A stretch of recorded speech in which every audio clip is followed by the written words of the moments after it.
So I'm going to give y'all everything I got. Let's go to Luke 5. Let's go to Luke 5. Luke 5. I'm going to read verses 1 through 11. I don't get to preach to live audiences very often, so if I cut up a little bit, if y'all say amen too loud, I might backflip off a stage. So y'all do your best, all right?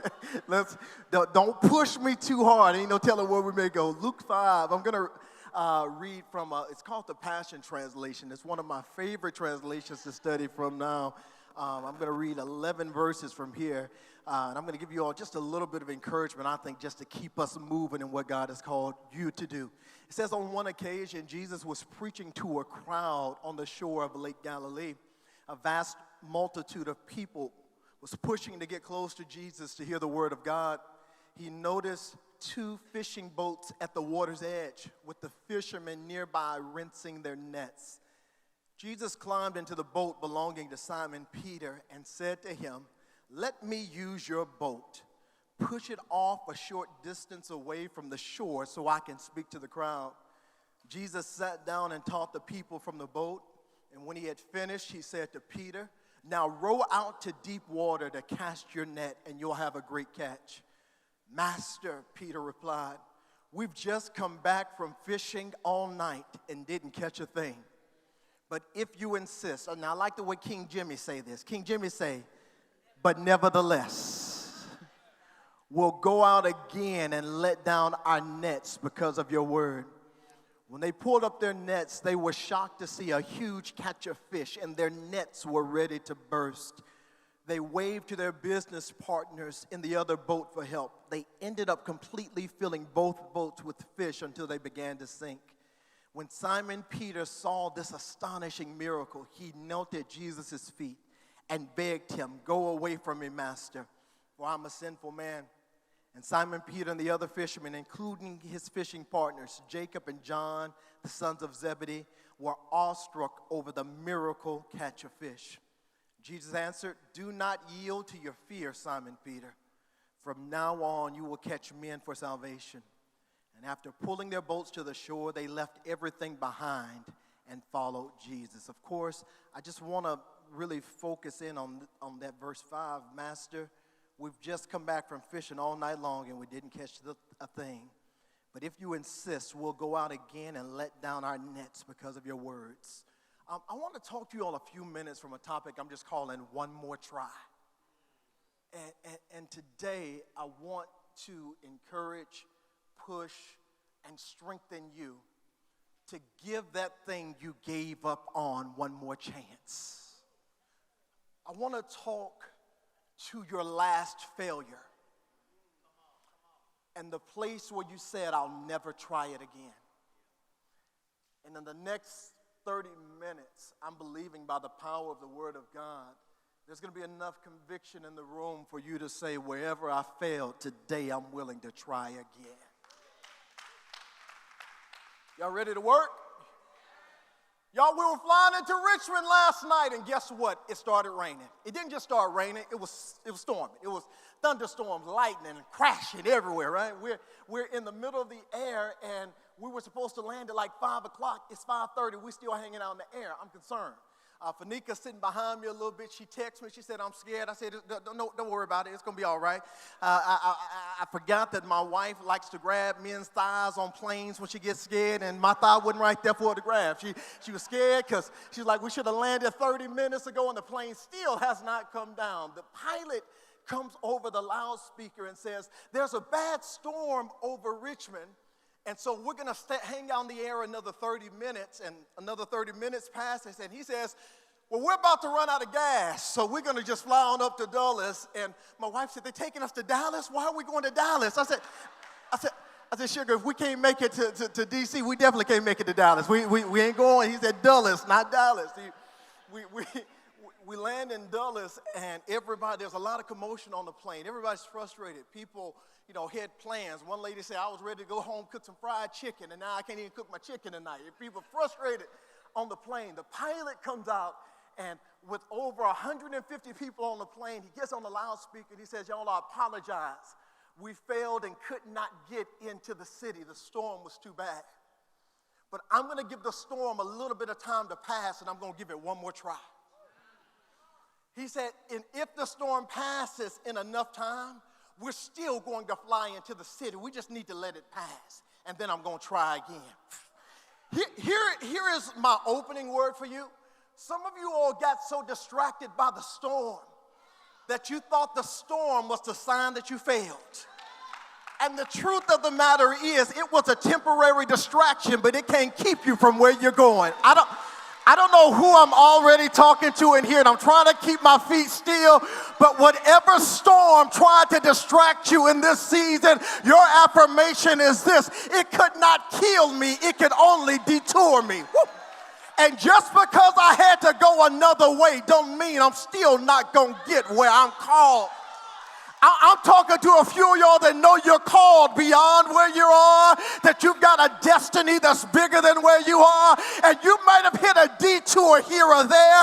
You might have found yourself in a holding pattern, but your confirmation this Sunday morning is this: God has not forgot about everything he put in you, and you're going to get there one way or the other. Woo!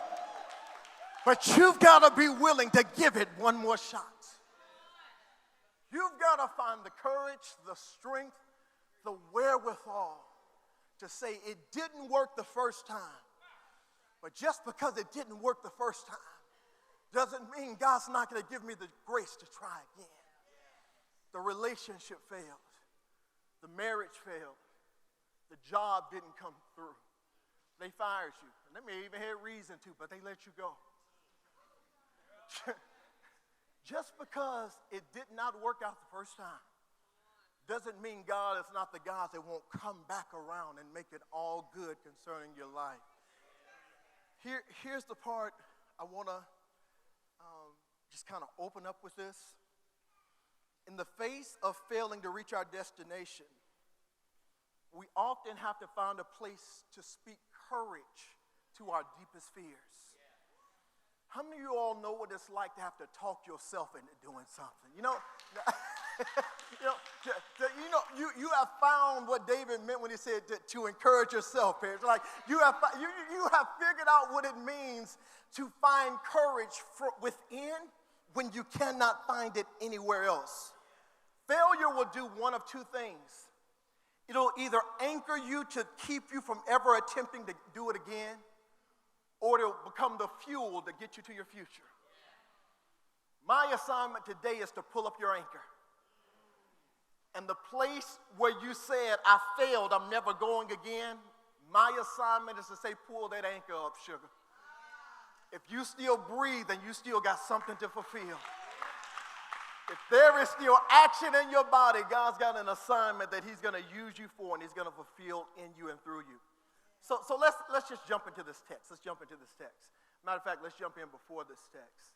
When Luke 4 opens up with Jesus coming out or in the middle of a 40-day fasting and temptation. And in the midst of temptation, when Satan comes and says, hey, you can turn this stone into bread, every retort that Jesus gave back just said, it is written. Didn't matter what was offered to him. You can jump from the pinnacle and you won't die. You won't dash your foot against the stone. And Jesus says, it is written. I believe the thing that God is about to give you the grace to do in this next moment is to remember what he said about you in spite of what they're saying about you. The place where you're going to find new strength is having total recall on why he put you here. And when you understand why he's got you here, it won't matter why they don't want you here. When you understand your why and you're familiar with it, no matter what they say to it, you can always say, listen, it is written. I will be the head and not the tail. It's written.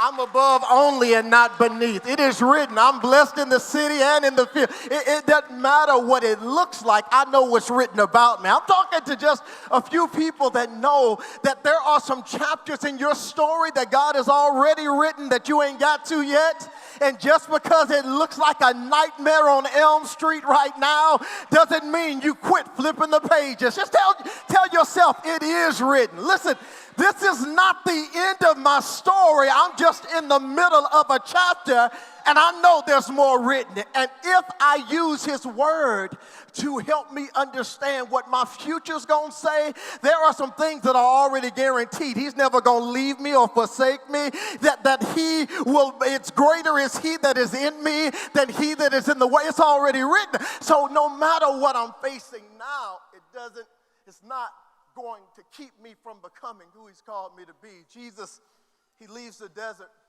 finds himself in the synagogue, walks in like a boss, like he is the rabbi of rabbis that's been doing it his whole life. He walks in, opens up the scroll, says, "The Spirit of the Lord is upon me, for he has anointed me to preach good news to the brokenhearted." He reads the scroll, and when he reads it, they look around and say, "We don't remember him going to Bible school.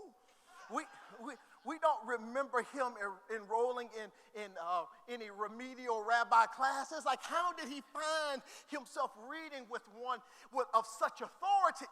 And when they can't understand why he's got the grace that he does, they begin to say, "But wait, ain't this Joseph's boy?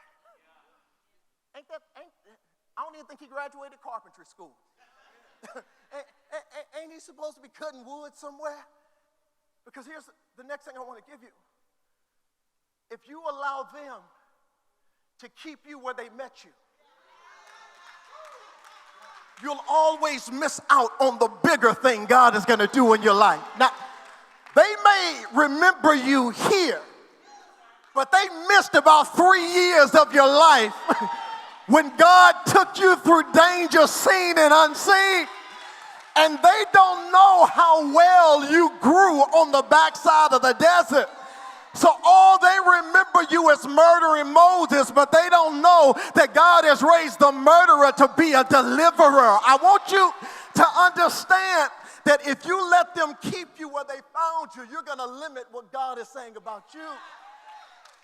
I know what they remember, but what they remember has nothing to do with what I'm about to become.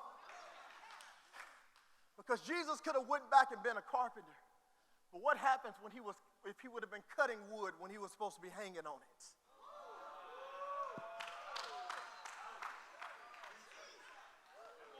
If you live to their expectation, you will always reduce down the destiny that you're called for. If you allow them to dictate what's going to happen in you next, you're always going to miss the greatness that God is going to unfold over your life. So there's some places, and I'm trying not to skip too hard when I say this, you're going to have to learn how to shake the dust off your... Matter of fact, some of y'all probably need to stand up and do it as a prophetic declaration, but shake the dust off. It is your sign that you didn't receive me, but somebody will. I want you to understand, God's got a people that need what's on the inside of you.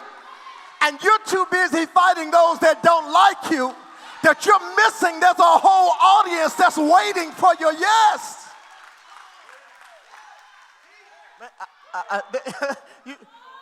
You've got people you have not met that need you to stand up and do the doggone thing. You need people that you don't know their name yet, but if you keep living it out, you're going to find it. Listen, you can't reduce your destiny to people you already know. And you can't reduce your call to interactions you've already had. God has stages and businesses and platforms that you haven't even been introduced to yet. God has people praying for you that don't know your name, but they know they need you. Hear me? So you can't reduce your tomorrow to those who are familiar with your yesterday. You will miss out on the fullness of what he's called you to. Entertaining fools that don't want a future.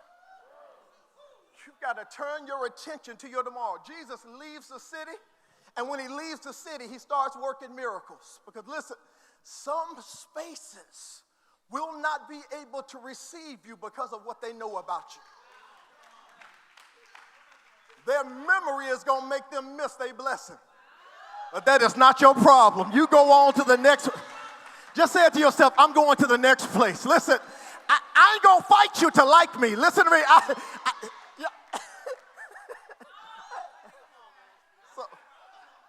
So Jesus goes on to the next city. He starts working miracles. Lives start getting changed. Crowds start following him everywhere he goes. And all this is important because it's a backdrop to what we're about to walk into in Luke 5. Jesus is the miracle worker, but he's a one-man team. He's by himself. He's working miracles. He's changing lives. People are gathering. They're following. But he does not have a crew. He does not have an entourage. He doesn't have disciples or apostles yet. And so when Luke 5 opens up, Jesus knows that he's got a window of time to exist in the earth. But with the window, what's important is not how impactful I am by myself, but how well I build out for legacy. What's more important that's about to transpire in your life over the next 5 years is not how well you can do it by yourself, but how well you can give you to somebody else to keep building. Listen, legacy is the name of the game. I want you to hear me. I don't know if I'm talking to anybody else, but I want my children's children to know my name. They may never see my face, but I want them to know my great-great-great-granddaddy made a sacrifice in a season when nobody else understood it. And I'm living today because he gave God a yes. It's about legacy. And I think very often we get so caught up in short-term existing that we forget everything we're called to build should outlive us. Matter of fact, our children should do better. We should want our children to exceed our exploits. It's all about legacy and what God is calling us to build out, establish, what God's about to do in Life Church, even preparing to launch another campus. It's about legacy. So what happens, Jesus is making up essentially in his mind that it's time for him to start gathering and calling. And when he makes a decision to start calling people, I think it's very interesting that the first people he stops to are fishermen who just failed. I think that it is very intriguing. It's the tension of this first part, the tension of this text, that Jesus stops to have a conversation and an interaction with a couple fishermen who just failed on a nighttime exploit. Peter, James, John, the sons of Zebedee, their little fishing company,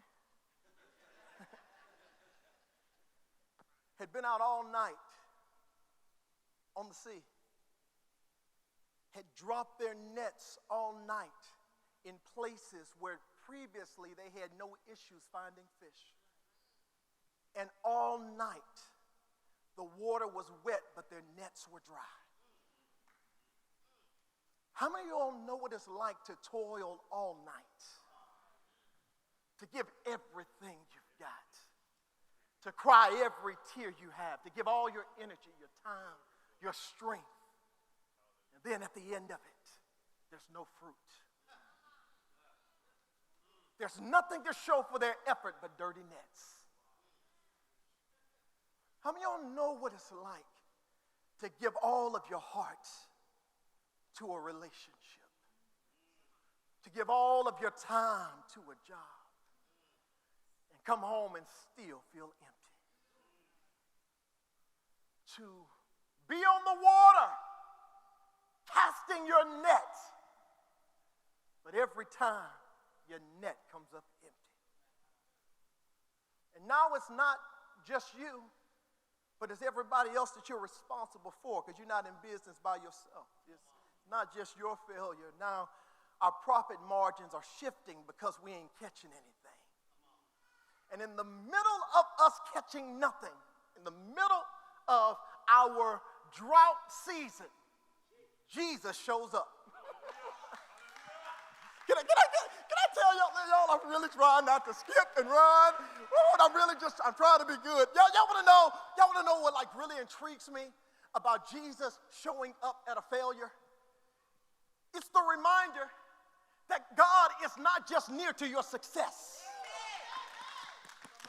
but he's also the God that's near to your failure. This is only going to matter to a couple of y'all that in the last 15 months you have fallen flat on your face. And I want you to understand that God is not just close to you when you're winning. He's also close to you when you've lost everything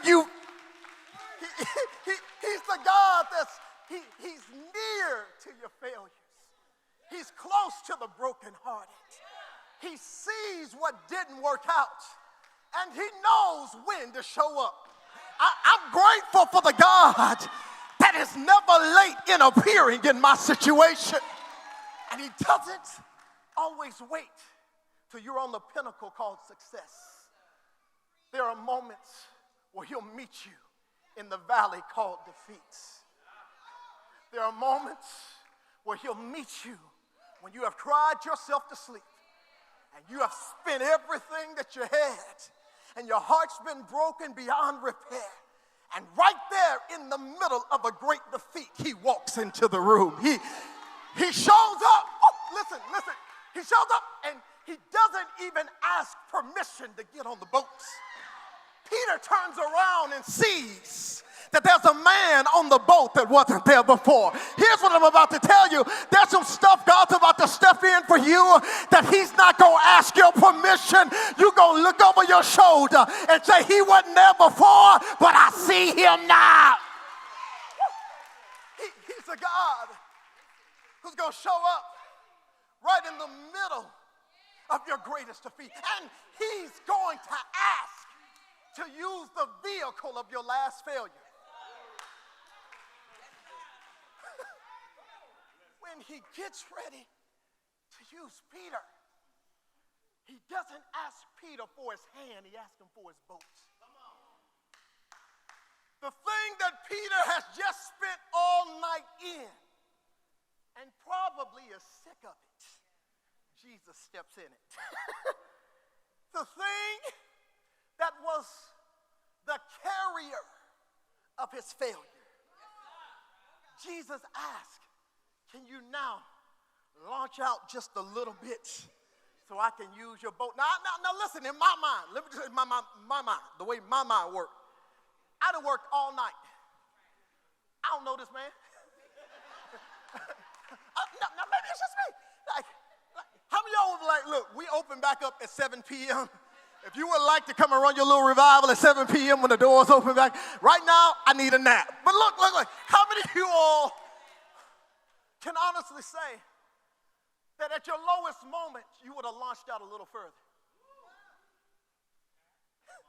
How many of you all can say that in the moment my heart was broken, I was willing to give it another chance? Listen, he wanted to use the vehicle of Peter's business enterprise. Watch. The same way in your brokenheartedness, he still needs your gift.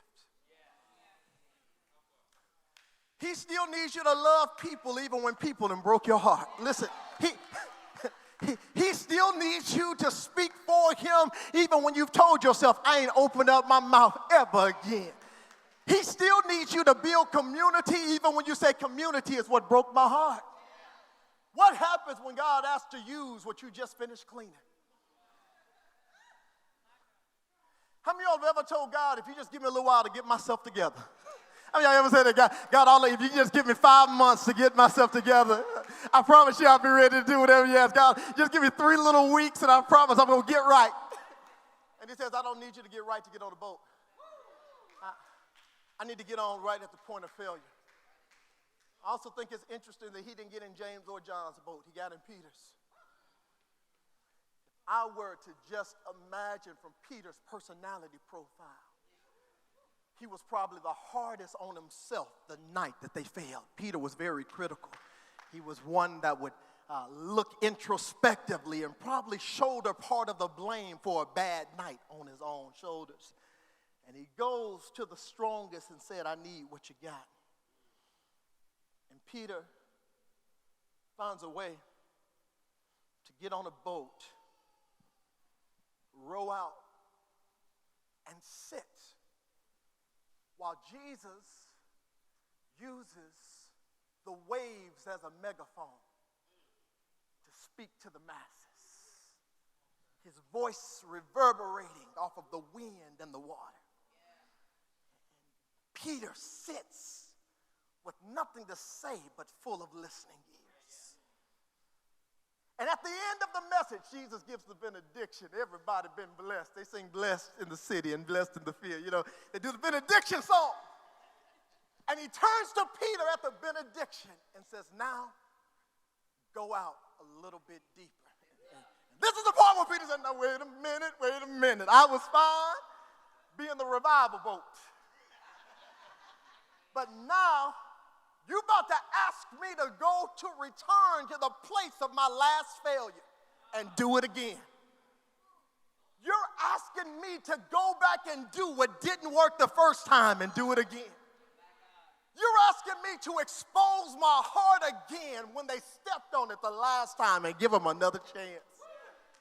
You're asking me to open myself up to the potential of it not working out. When I know what happened last time I did it. There's a couple things God is saying over you. Number one, last season was your own power, but this season I'm going to show you mine. You are not going to work with your own hands and your own sight ever again. This next thing that you're about to do is going to be because you heard him clearly when he told you to go. You're not just going to go there because you're familiar with it. You're going to go there because you're called to it. I believe there's a moment coming upon you where you're going to hear God clearer than you've ever heard him before, and his voice is going to be louder than your last failure. You're going to hear him. You're going to move with precision, and you're going to do it, and you're going to do it scared. I want somebody to shout it real quick. Do it scared. Whoa. You don't have to understand it. You don't have to see it. It don't have to make sense to anybody in your family today, but do it scared. Tells Peter, launch out to the deep. Peter says, you don't understand. I can tell you're a preacher and you're not a fisherman. Everything about it is obvious, because if you were a fisherman, you would know that this is not the time to fish. What we catch doesn't show up in the daylight. This is an out-of-season moment. It's not the right time for this to happen. This is not the right moment for what I do. I don't do this in the day. I do it at night. But what happens when God wants to bless you out of season? What happens when God's going to call you to do what you've been doing in one time in another place? Whole another time. Peter, in the midst of his discouragement, in the midst of his not understanding, says, Lord, I've already tried it once, and it did not work out. But nevertheless, if you insist, I'm going to do it one more time. I don't want to do it, but if you're telling me to do it, I'm going to do it. I don't like to do it, but if you're telling me it's a part of what you called me to, I'm going to do it anyway. It don't make sense to me, but if you're asking for it, I'm going to give it one more try. I failed the last time I tried it, and now there's a crowd that's going to watch me, and I got the potential to be embarrassed again. But if you're going to ask me to do it, after you just preach like that, I got to give it one more try. I got to give it one more chance. Today, I'm talking to the part of you that's been trying to convince you why you shouldn't. And today, I want to shake that part out of you and declare every reason why you should. There are multitudes of people waiting on you to give you another chance. You are holding yourself hostage and those assigned to your tomorrow. You're holding them up simply because you're saying, God, it didn't work. God, it broke my heart. I said I would never do that again. I would never stand with a microphone again. I would never get on a stage. I would never try to evangelize again. I would never try to build relationships again. I would never start another business. I would never go back to school. And what happens is fear becomes the tool of excuse to give legitimacy to what it is you're actually afraid of launching out into. Excuses give your fears legitimate reasons. So how many of y'all ever said, when my kids get older, I'll try it? When my kids grow up, maybe we'll build it. When my kids grow up, maybe I'll go back to school. When I don't have all this pressure at work, maybe I'll start working on my own stuff. If I don't have to worry about all of the other things, the myriad of things that are in my hand, maybe I'll try it again. But I failed so bad last time, I don't even know if I trust me with it. Because for most of you, the issue isn't the legitimacy of what God said. It's that your failure made you stop trusting you. You hit a wall where you stop believing in the God who called you out of nothing into something. And so you said, God, I'll do it. I don't want to do it, but if you're telling me to launch out into the deep, I'll do it. And if you're telling me to drop my net, I'll drop it. And you want to know what you end up doing? You drop a little net.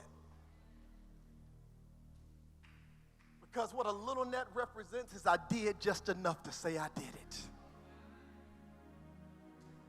You minimize the dream.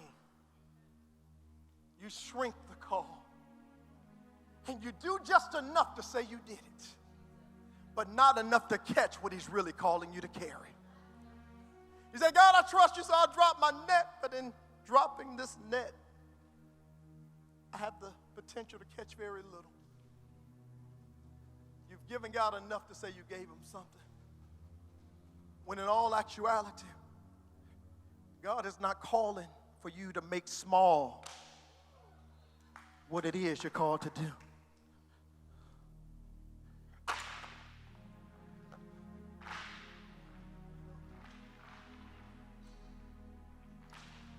Alvin, come here. This way, right up front, right up front. Stand right there.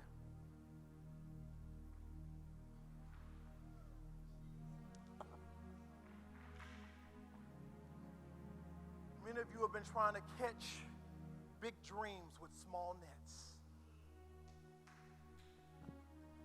Big destinies with nets that can't hold them. But what God is asking you to do is start dreaming a little bit bigger one more time.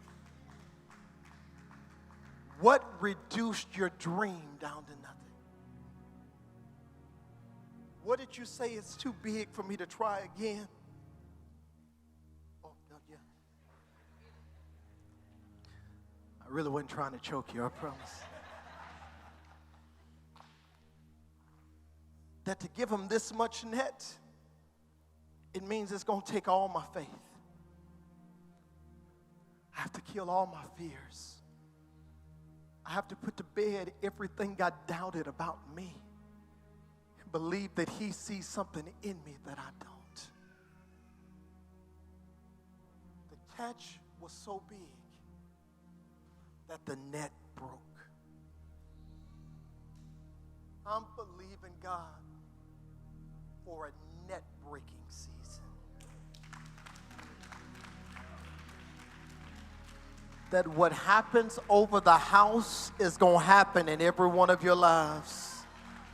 It's about to be a season called net breaking. Every barrier that you have set for yourself, you're about to blow straight through it.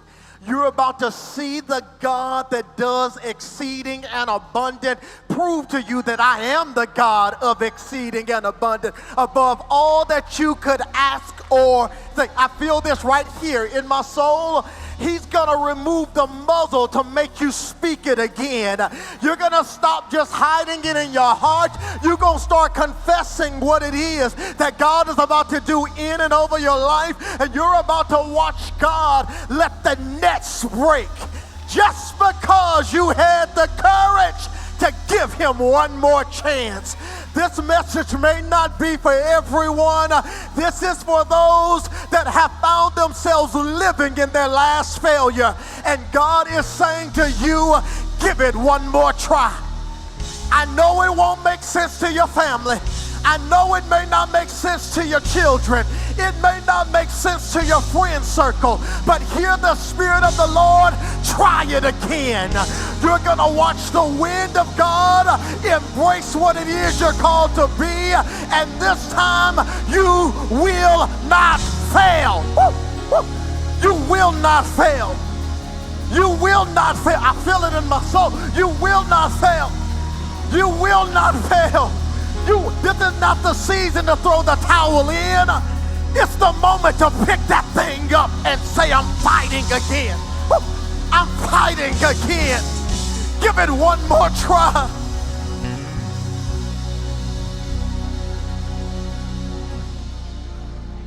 Because you have no clue who's waiting on the other side of your last failure.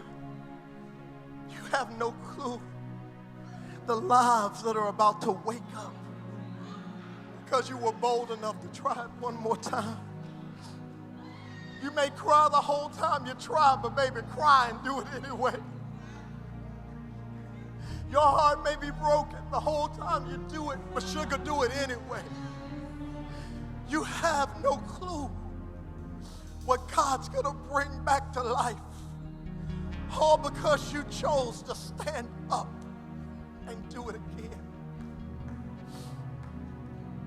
I stand before you now